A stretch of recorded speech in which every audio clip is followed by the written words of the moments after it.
Hello, and thanks for joining us. I'm Jerry Isbell, and I'll be the moderator and a panelist for today's discussion. I'm joined by Independent Director Dan Sansoni and Mark Rosen, a Managing Director at Meyer. We're going to be talking about how to structure more productive conversations about ESG and our compensation committee meetings. As you've likely seen, there are more and more data circulating that outlines how companies are including environmental, social, and governance goals in their executive compensation plans. This is good historical information for setting some context. However, we should recognize that it is backward-looking. At this critical juncture in our ESG deliberations, boards are needing more practical information beyond just historical data.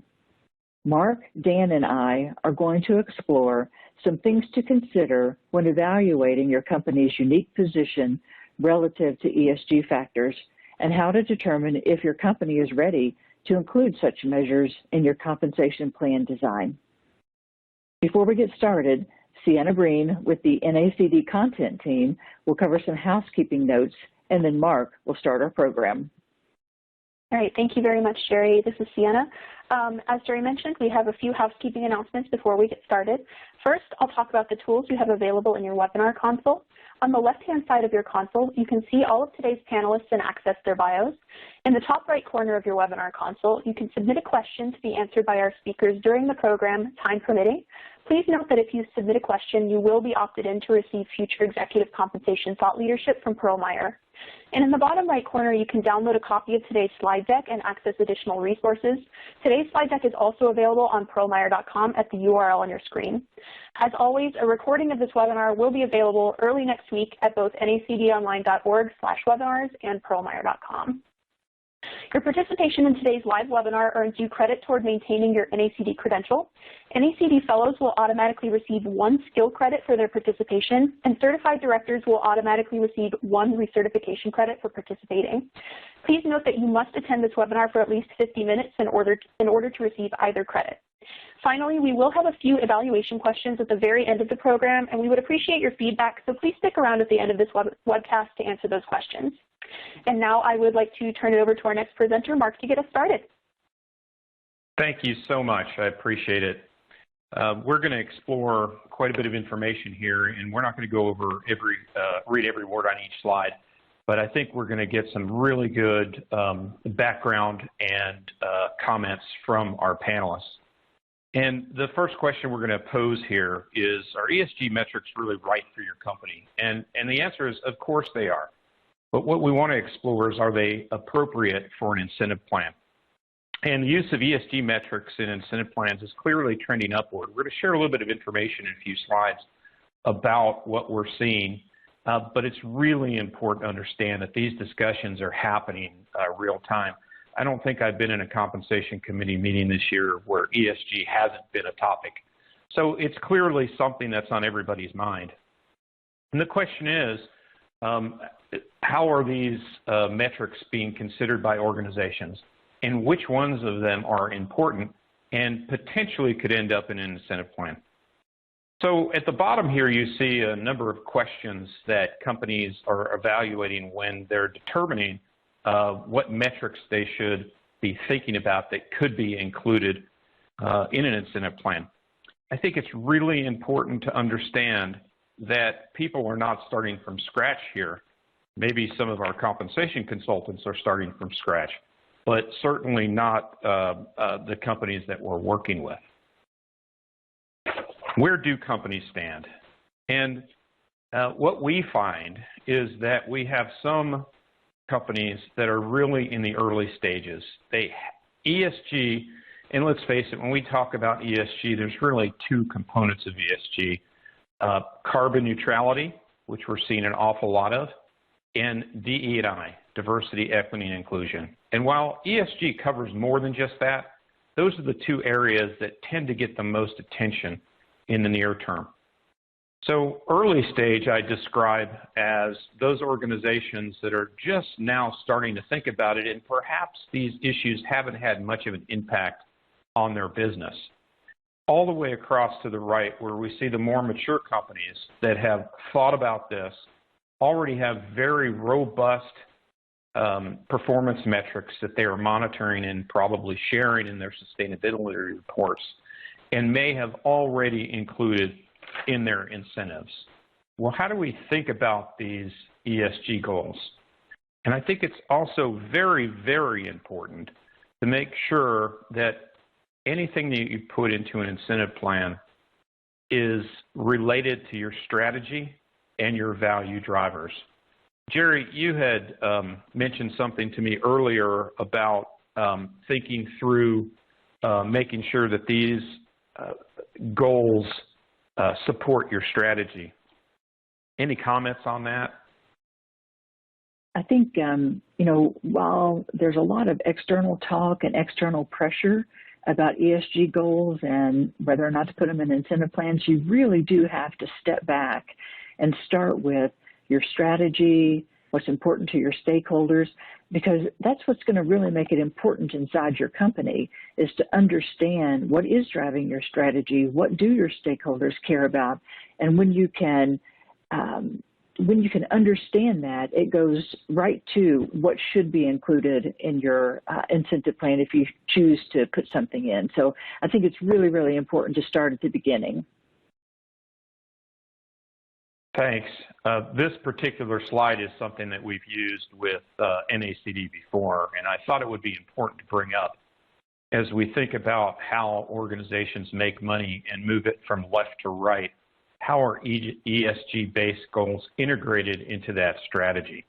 So this is another slide that you can see later. I know it's actually kind of hard to read probably for some of us, but it might be something you want to refer back to. I mentioned that we wanted to share some prevalence, and again, this is backward looking. As Jerry suggested, we need to be very careful, but what we do see is a substantial increase in the use. From 2018 to 2020 that was disclosed in the most recent proxies. And this is actually through May of this year. I'm sorry, June of this year. As we look on the right-hand side, we see a list of some of the more common categories of ESG metrics that we would expect to see. I've also got highlighted here in sort of red, diversity, inclusion, and the labor, health, and safety, because we tend to see those metrics dominate incentive plans. Mark, you're absolutely right on that. On the two boards that I serve on, for the last 5 years, we've had some ESG metrics, and they're exactly in line with what you're calling out here. Diversity, equity, and inclusion, and safety have been what we've been concentrating on over these years. So this lines up perfectly. Yeah. And this is Dan. What I would add, in my experience, both the boards on which I serve and organizations with which I have some familiarity, there's a lot of internal focus on these measures, both DE&I and safety, health, and environmental. But I see across that universe an array of frustration on one extreme on exactly how to quantify and build those metrics into the incentive plans. I think there's a view that those are appropriate topics against which to challenge management and measure.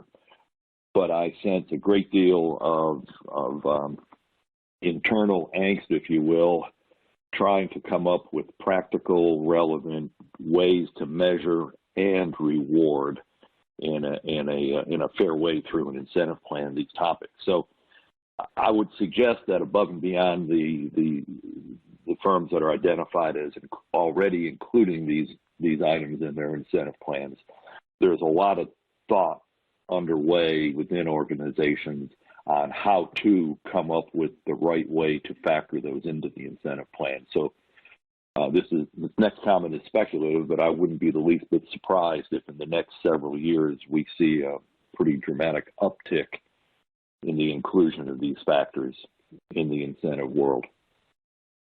And I've actually been telling everybody that I would expect to see for 2021 and especially for 2022 that this line is going to skew upward materially. That we're going to see, because the discussion is all around what should we add and how we should add it. So let's actually go to the next page and share some interesting information here. And you look at this and you say, oh my gosh, energy and utilities are just doing an outstanding job on ESG. We should all look to see what they're doing. But if we look to see what they're doing, we're actually going to see that ESG includes safety. And while not every one of these organizations have safety as a performance measure, most of them do. Consequently, if we were to eliminate safety, and we haven't tried to do this from all of these organizations, we would see energy and utilities much lower. In fact, the communication services and materials, we might also see quite a few safety measures. So if you take safety out of this and you think back to the prior slide where it was only around 40% that had these measures, we really have not seen ESG, other than safety, in many incentive plans. But what's really interesting is that we could learn from those who have included a safety measure. Dan, we were talking earlier about safety and how it can help an organization, but you mentioned that in your experience it had come in and it had gone out based on performance. You want to share a little bit of that? Yeah, I do. And these comments really relate to my experiences prior to the two public company boards on which I serve today.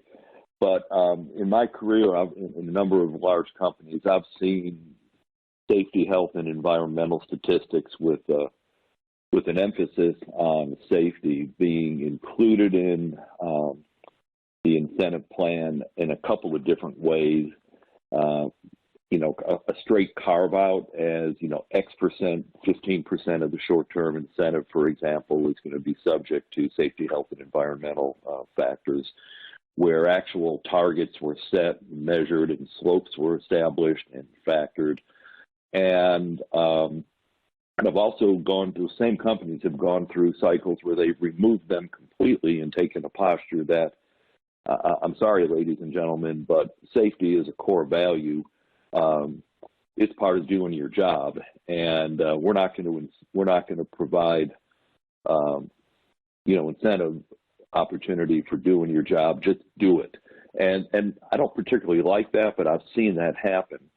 And then the third scenario I've seen, which was somewhat draconian, where one company actually pulled safety completely out of the short-term plan, but kept what I would call a circuit breaker in, so that if there was a very, very severe safety incident in one of the business units, the most severe of which would have been a fatality, the entire short-term bonus went to zero.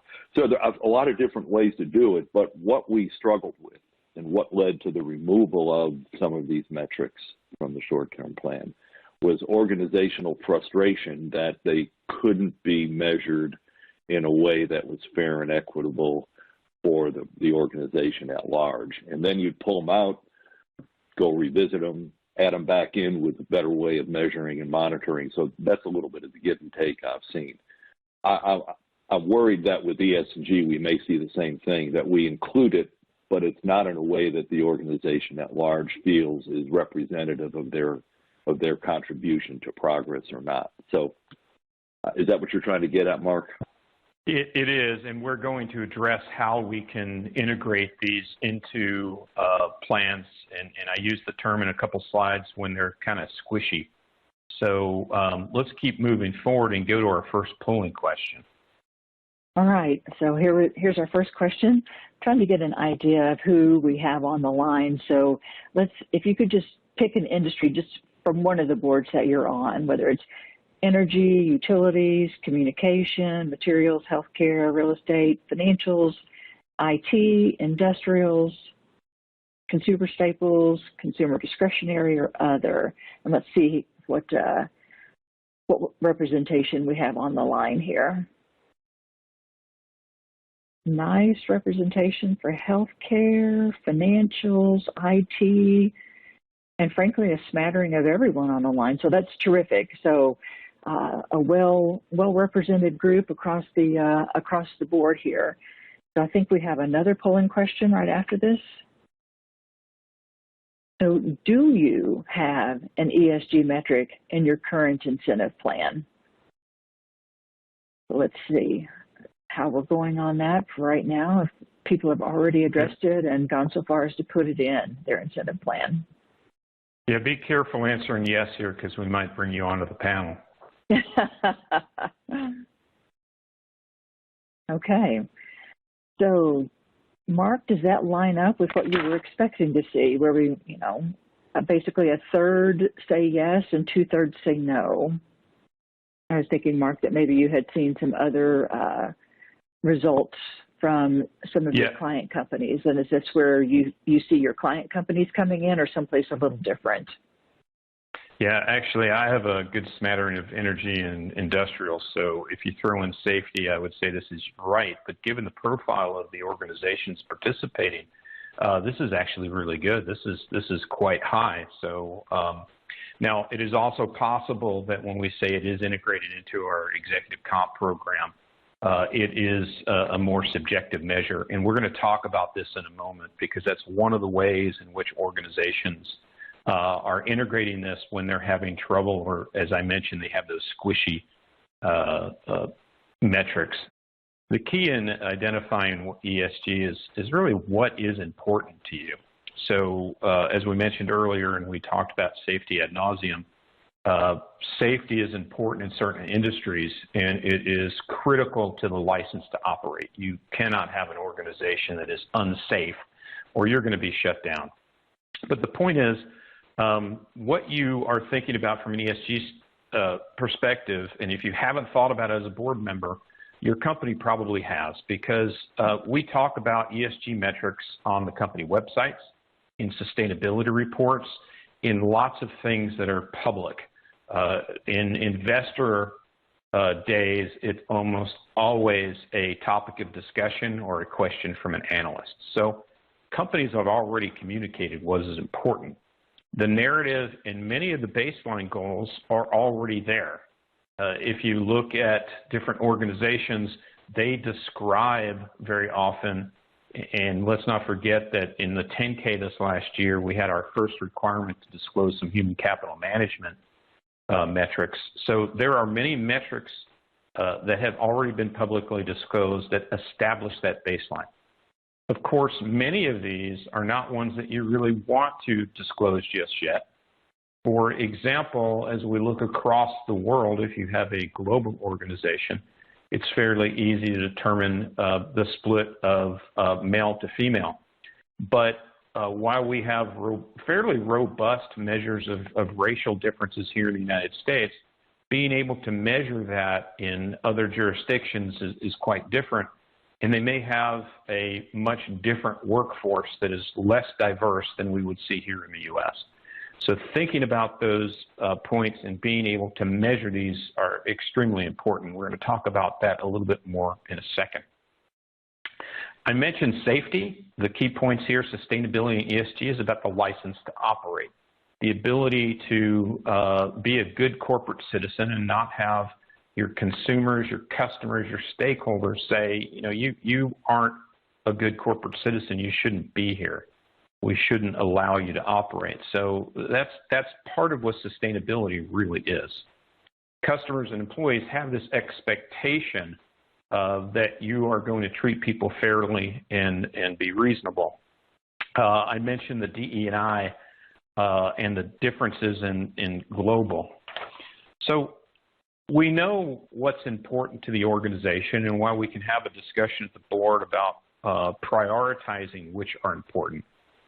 Just because you can or should measure something doesn't mean it has to be in the incentive program. So, Dan, you mentioned the safety issue in it being a value. And in fact, you mentioned earlier that it comes in and comes out.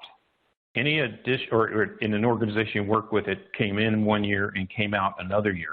Any further thoughts on how we think about this ESG and if it should be in from that perspective? Yeah, Mark, as I listen to the views of management, the boards of the companies and the boards on which I serve, and the board commentary, there's a couple of emerging, I think, points of view. I think first and foremost, there's strong commitment from the board to the CEO to the line management of these businesses to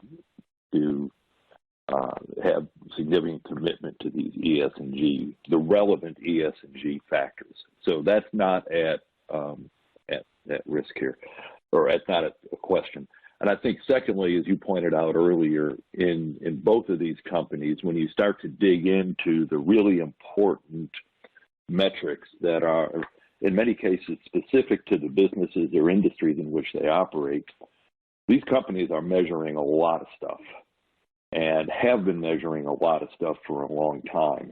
And that's encouraging, and I don't want to give, maybe an oversimplification to the ESG movement, but on a lot of these factors, we're coming to a conclusion that it's not requiring a big change in what we're doing, but a change in how we package and communicate what we are doing.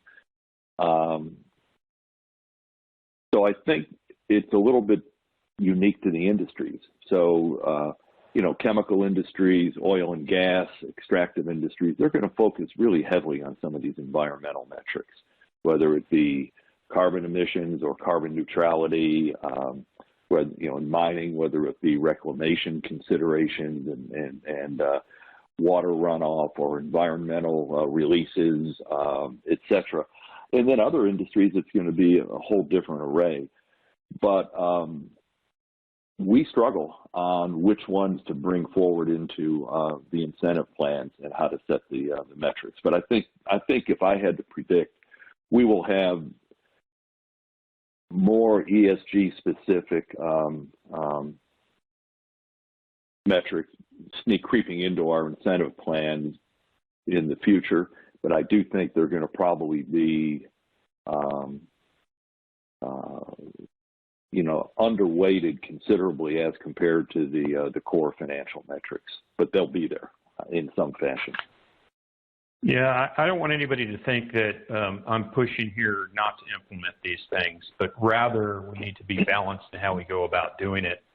And I just wanted to point out here, as you've indicated, that there are lots of things that are measured but aren't necessarily paid for.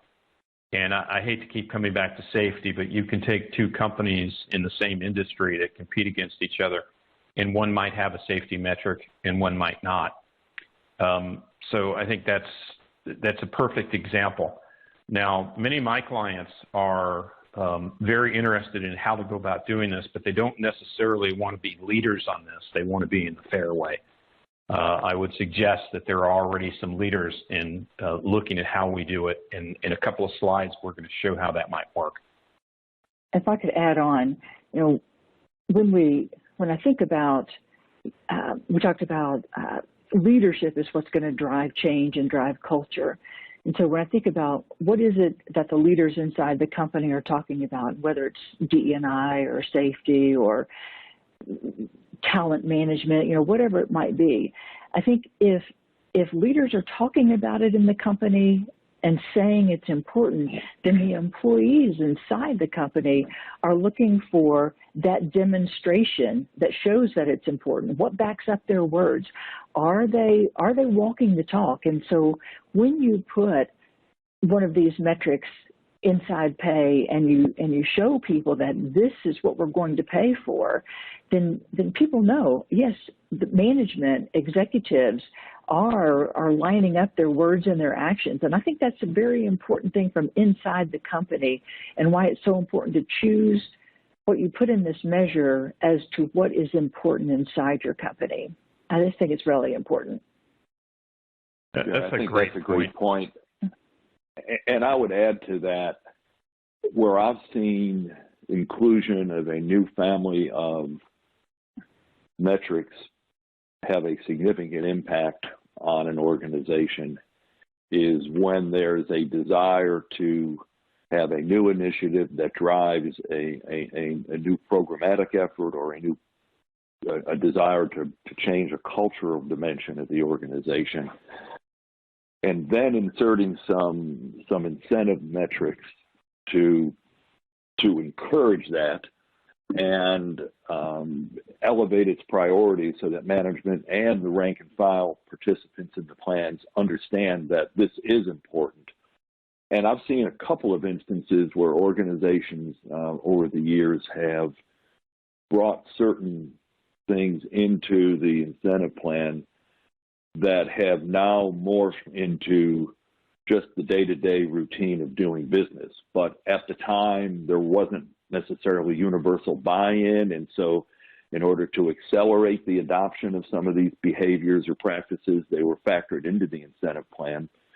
But as I was telling Mark and Jerry, as the crusty old generation of managers, kind of moved on and retired, and the newer generation emerged into leadership roles where they had lived with and inculcated those behaviors as part of their routine, there was less importance or urgency to keep them in the incentive plan because they became just a way we do business. And then they came out, and then new things came in. Yeah, so that a perfect analog to that would be in a merger and acquisition situation. We will often see either in the annual incentive plan or sometimes even a special award, something tied to the integration in the ability to capture the synergies that were promised in the transaction. So you could apply that analog also and say, look, we're not doing very well in a particular area. Whether it is the makeup of our organization, diversity, or it is our net zero commitment. And we need to do something to really grab everybody's attention and send the message externally that this is extremely important. And that could be in the plan for a number of years and then come out. At the very bottom of this slide, I mentioned I really, for the most part, do not run into, there's always the exception, but executives are not normally corner operated, meaning that they tend to do the right thing, oftentimes at their expense, because maybe it is not the right answer to in generating the largest annual incentive they possibly can. So they tend to do the right thing, and that's why we try and balance short-term and long-term incentives. There's an alternative view, and that is it's a takeoff on the what gets measured gets done, but what gets paid for gets done. And I think to Jerry's point that we can amplify the leadership so that when we are making sure we're walking the talk, the board and management can amplify that through integrated into an incentive plan. But ultimately, it is all about balance. Let's go to the next poll question. Okay, so for each of us, let's think about how much pressure are you receiving to add a DE&I metric to your incentive plans? Significant, some, neutral, little, or not at all? And we picked DE&I because that's the one that is primarily talked about in the marketplace today. So let's give everybody a minute here to think about. We also have a recent survey that we just finished Friday, so we can compare and see how our audience here compares to that wider audience. Okay. So we've got significant in some at about 30%, neutral at 30%, and a little to none at 40%. So there you go. So not as much pressure as I would have thought. And so, Mark, how is that comparing to what you're seeing in your clients? So when we go to this next page, we can actually see this recent quick poll, and it's relatively consistent. Now, I actually, after we got this, Monday of this week, I think, I went back to the folks who ran the poll and said, this is a little inconsistent with what I'm reading in the newspapers. Now, maybe I shouldn't be surprised at that. Certainly, there is a tremendous amount of discussion about specifically DE&I metrics in the boardroom, and what are we doing? But I guess the question really becomes, just because you're talking about the metric and the fact that you're trying to affect change in the organization doesn't mean it's going to end up in the incentive plan. So you might be getting pressure around the metric, but not in the incentive plan. That's going to be my interpretation. You know, Mark, this might be a good spot for me to interject something and make a comment about some material I saw recently. And it was a fairly long presentation, and it focused on what some organizations in the financial sector, particularly the debt rating agencies and some financial institutions, are doing with respect to ESG. And whether we like it or not, if we're publicly traded, and in the case we have public debt, and the banks are picking this up as well, there's an entire emerging risk framework associated with measuring the risks surrounding these ESG metrics.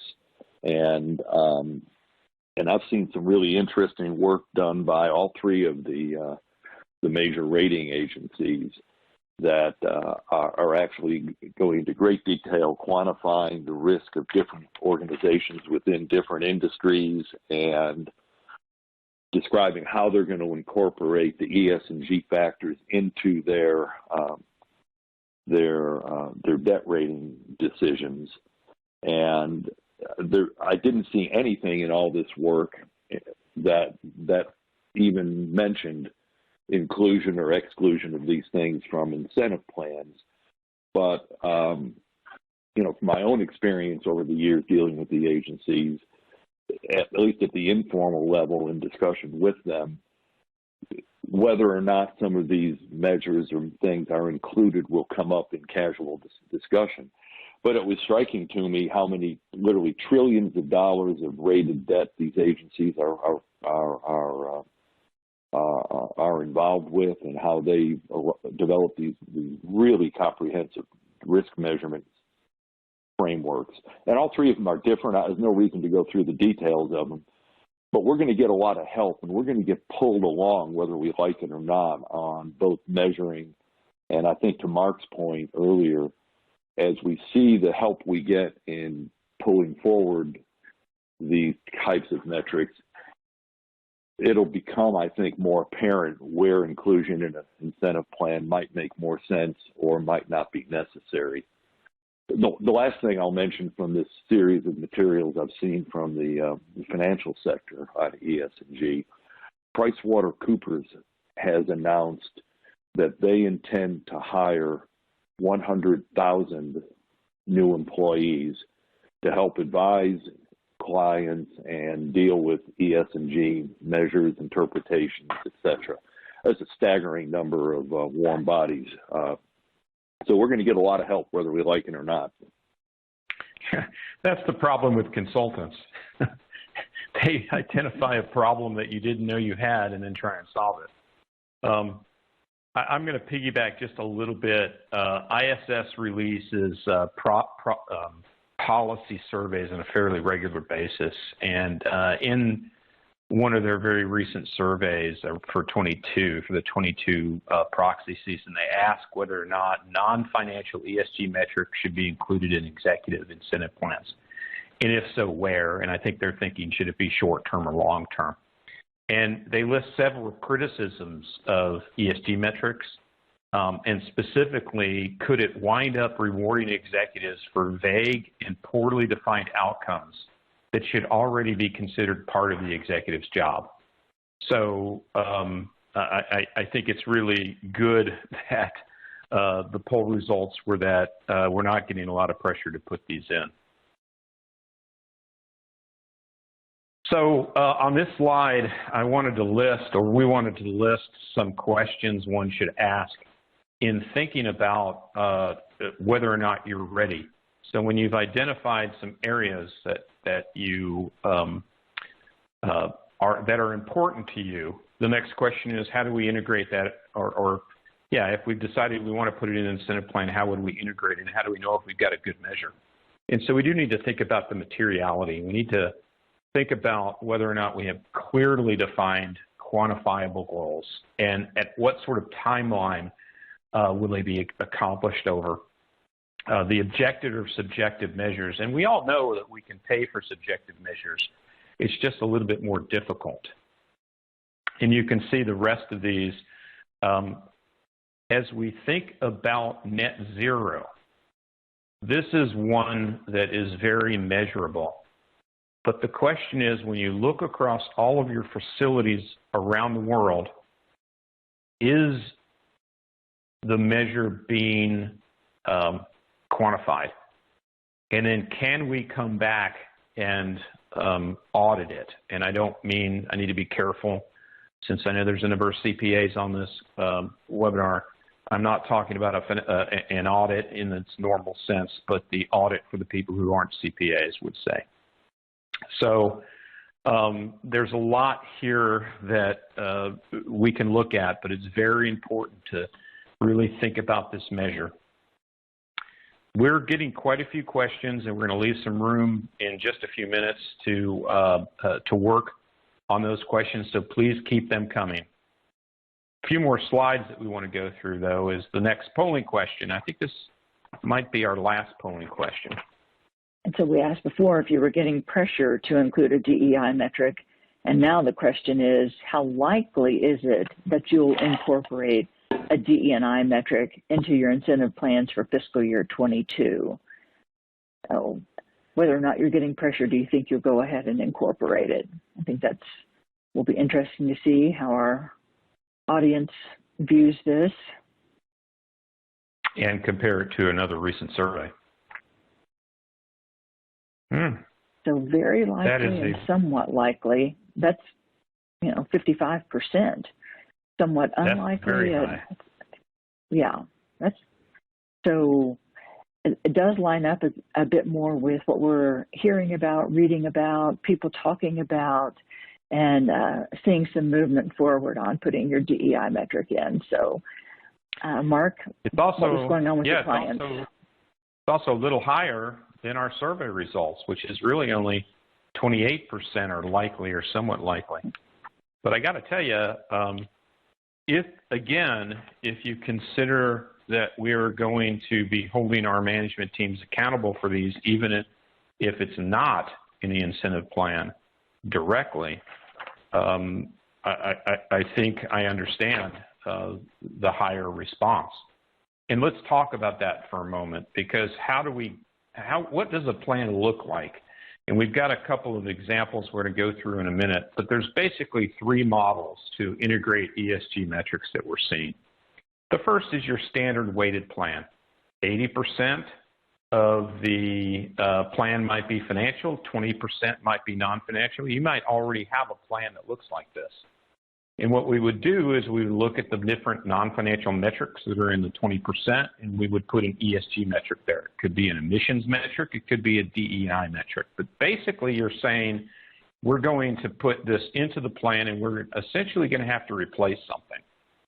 So we do need to evaluate the various different metrics and decide what's the most important thing. And again, as we said earlier, it might be important now. We might keep it there for a few years, and then we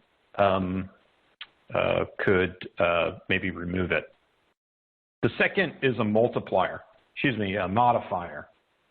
And what this means is we're going to keep the annual plan looking just like it is, but we're going to consider setting these targets, and if you don't achieve, maybe you will get less than 100% of what was generated through the existing plan, or as Dan had suggested, if you do a really bad job, it could be wiped out. If you do better, we could increase it. Now, in my experience, when we have these modifiers, it tends to only be exercised on the upside. Oftentimes, because the disclosure required, you have to explain why it would be increased or decreased. And when you want to be public about the performance of your executives, you're more than willing to say something positive about them, but it's very difficult to air your potential dirty laundry where they may not have done well. The last one is part of the overall pay level setting, and I suspect everybody does this at this point. When you're evaluating the performance of your executive team, and let's just pick on the CEO, you do an evaluation, and after that evaluation, you decide what the salary adjustment for her will be. You also will determine what her annual incentive opportunity might be. It might be a little more, or it might stay the same. And lastly, you might determine that her long-term incentive should be increased. So this is one of the things that you can effectively manage these ESG metrics through the overall pay setting process. And the key to this is how you're going to communicate it. Now, we didn't talk about long-term incentives. I've got a couple of examples, and I'll show you how that would work also. American Express is an example of a weighted metric. 15% of the total annual incentive plan is in the ESG, and they have a talent retention and diversity representation. So it's a little, they would probably argue that this is a very objective plan. I don't work with American Express and can't, and I don't want to suggest that it's not, but I think we will find that many of our DE&I metrics will be subjective as we establish goals and try and stay away from being a strict quota. A modifier approach can be seen in the Northrop Grumman plan, where the annual incentive plan is entirely focused on financial metrics, but they have a qualitative scorecard that's used to evaluate their different ESG priorities. And then based on that, they can adjust the annual plan. We're going to get to questions in just a second. This is a company that probably nobody will ever look at, but basically they have their ESG metric in the long term, and it's a decrease in CO2 emissions. Organizations that you will be more familiar with that have put these plans in include Shell, BP, and Total. So 3 of the majors, all of whom are incorporated outside the United States, have included in their long-term plans emissions and low-carbon energy transition metrics. BP has 40% of their long-term incentive based on this, Shell 20%, and Total 25%. Now that's pretty hefty amount for your long-term incentive. Interesting, Mark. Let me just jump in. If you look at the, I just pulled up the a page from Moody's as they describe their environmental risk heat map. The riskiest sectors that they rate using their very complex series of ratings on the environmental scores are oil and gas, mining, metals, and other materials, commodity chemicals, coal mining, and oil and gas refining and marketing. Those are the reddest of the red on the heat map. And so I think you're seeing a response by industry sectors that do have acknowledged or perceived significant risks, factoring these things into their incentive plans in response. Because those firms are going to be, raising debt in public markets, and they're going to get their ratings influenced by those risk profiles. So I think demonstrating to those external parties and stakeholders that there is a commitment to those objectives that have teeth on them, and the teeth being the incentive plan payouts, is probably the way it's going to head. Why don't we roll into our final slide here, key takeaways, and then jump into a number of the questions that we've been getting. I'll just kick it off, and then Jerry will probably have some comments on this. Make sure you're matching your incentives with what is truly strategic. Use the incentives to communicate. I think Jerry said it best when she was talking about how to amplify and support what leadership is trying to do. balance the long term with the pressure to act today. Yes, you need to get started and make this happen, but some of the things we're trying to accomplish is not going to happen, or it's not going to happen tomorrow. It needs to happen over time, and respect the fact that it can take some time for the culture to change and get where you want to be, especially in the DE&I area. Balance that subjective versus objectivity. You can pay for subjective measures. The reason you're on the board is to exercise your judgment. And while ISS doesn't like it when you have subjective measures, that's why you're there. And then lastly, on my key takeaway, but Jerry's got a bunch more, communicate all the good things you're already doing. I mentioned on a pre-call that every proxy has a what we do and what we don't do in the CD&A. And it's my goal, my crusade this year is to get something similar to communicate all the good things we're doing on ESG, what we do and what we don't do, and how that becomes part of the CD&A and our incentive planning. Jerry, you want to take us? Thanks, Mark. Yeah.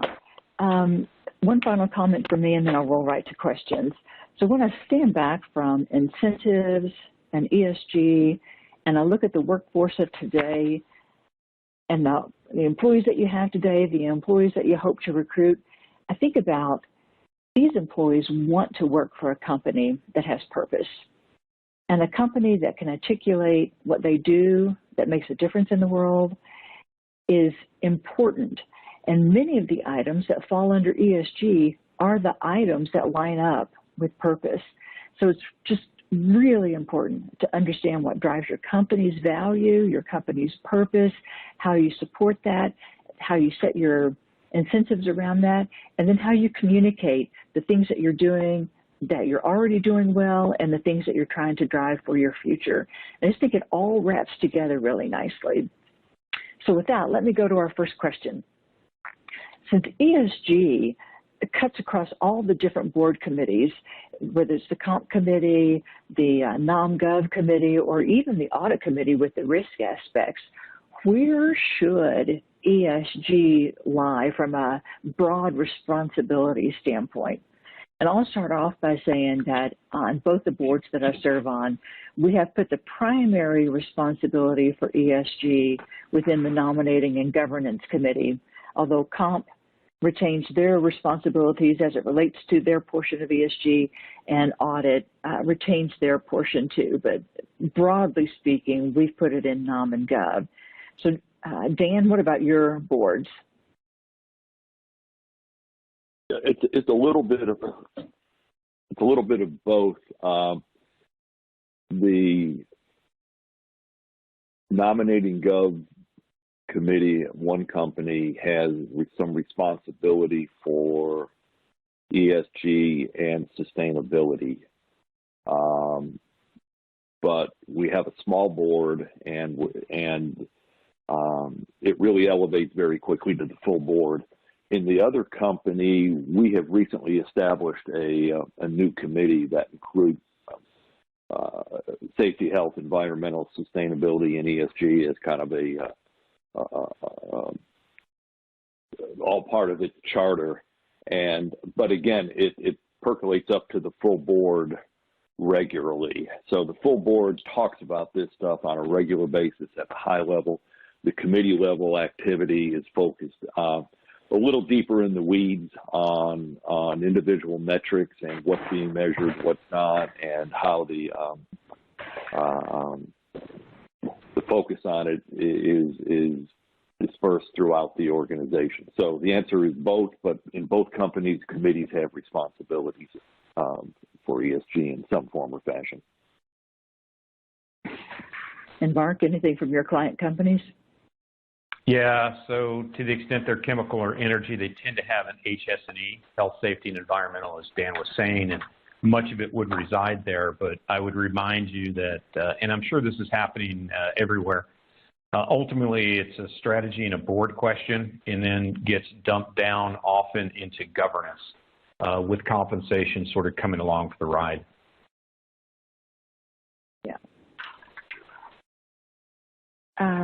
next question was about how are we going to measure this? Will you put it as a percent of a non-strategic or a non-financial goal that you separate out?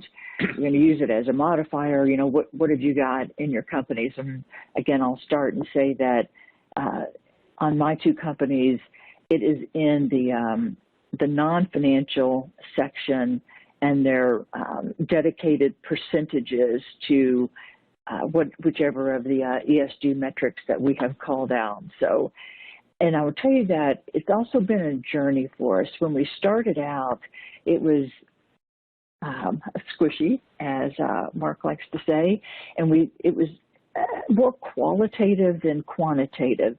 And we're 5 years into this, and we're heading more quantitative, although not completely, because frankly, who wants to really publish what their goals are in their proxies, even if they're backward looking? So we're kind of being careful on exactly what we put in there, but we do have numbers that we are marching towards. Dan or Mark? Yeah, this question may have come in before we covered those last few slides, where we talked about the different ways, whether it's a percentage. I'll just mention that I'm seeing some 5% of the total, or 5% of the total is sending a message, but it's not very much of the incentive plan. So I'd suggest that when you have a very small percentage that is tied to a metric, you just need to be very careful of what you're saying about it. And what we've done on one of the companies that I think is working well at the moment is we've carved out, I believe it's 20% of the short-term incentive opportunity is referable to a series of strategic factors, even though it's in the short term. And so if there's a strategic plan that says we're going to do the following by 5 years from now, but there are measurable milestones along the way, we'll incorporate those into the short-term plan. And in many cases, the assessment is qualitative or somewhat subjective, but it's putting the pressure and the focus on progressive achievement of strategic goals. And we're probably going to add more ESG elements to those, that package of goals in the coming years. And there's a couple reasons for doing it that way. One is just difficulty in measuring some of this stuff in a way that's rigidly objective, and secondly, frankly, some of the goals in some of these categories, and you might be starting from such a low level that I'm not sure you want, and it's hard to figure out what warrants a significant payout. But if an organization's DE&I statistics are abysmal, putting a doubling of the number or the percentage of a certain demographic in your workforce as a goal might seem like a really big stretch goal, but if you're starting from very, very low level, someone might interpret that as not much of a stretch. So I think there's a reason why, to Jerry's point, you may not always want to put these kind of goals in that would necessitate full public disclosure, but it's really creating the momentum for the initiative to move forward. And so I think we're having some success with that package of strategic goals in this particular plan design. I think we have time for one more question. The question is, are you seeing intentionality from boards and C-suite to incorporate the ESG metrics against performance? So, Dan, why don't you go first on that? I'm sorry, Jerry, could you repeat that quickly? I just missed part of it. Are you seeing intentionality from boards and C-suite to incorporate the ESG metrics against performance? And so what's being driven? Is it being driven from within the companies, that they're trying to be very thoughtful and intentional about their discussions about it and what they do decide to put in metrics if they make that decision? Absolutely. Absolutely. And I think that's the posture I see of both the board and of the leadership teams. In fact, we have had explicit conversations in both boardrooms about this subject matter and the importance of it, the commitment to it, but the hesitancy to jump too quickly into incorporating it into the incentive plans until we really understand what it is we want to drive, how we measure what we drive, and how we communicate it. So I think our approach has been to keep it more in that more qualitative area of inclusion and measurement, but clearly putting it on the table and keeping it in there. So yes, there's strong commitment to it, and it's not just because some third-party organization is scoring it. I completely agree with that. I think the boards and the management team, the leadership teams are all taking this very seriously and are thinking it through inside the company and trying to do what's best on behalf of the company, shareholders, employees, customers, and really giving that some complete thought. Mark, any final thoughts from you, and then I'll turn it back over to Sienna.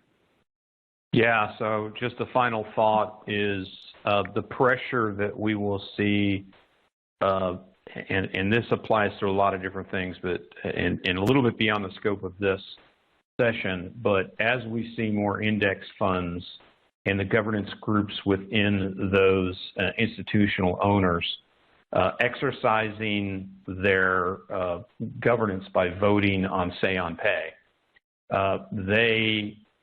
they're not really a buyer of your stock, they have to hold your stock. And consequently, they may have some things that they try and push, including ESG, that are potentially not as important as the company may view them.